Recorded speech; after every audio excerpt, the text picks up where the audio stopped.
прямом эфире новостя. Около микрофона Макар Марковкин и Степан Сундуков. Здрасте. Отложите все газеты и послушайте новости со всего свету. Российские новости. Президент Владимир Путин принял участие в форуме Общероссийского народного фронта в Йошкар-Оле. А Йошкар-Олу-то, получается, не стыдно и Путину показать?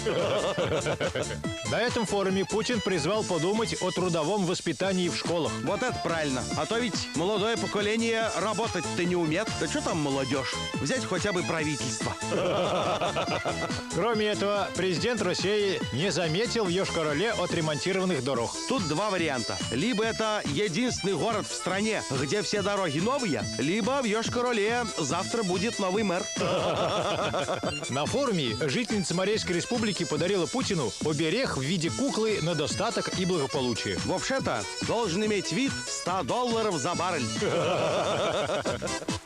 Продолжаем российские новости.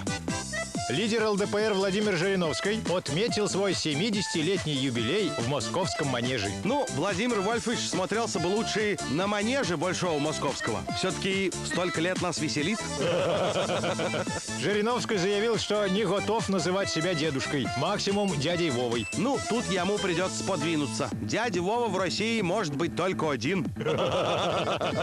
Говоря о торжестве, лидер ЛДПР отметил, цитирую, «Особенность организации праздника – ни грамма алкоголя и никакого застолья. Давайте общаться». Какой все-таки продуманный человек. Выборы президента еще только через 2 года, а он уже средства на избирательную кампанию экономит.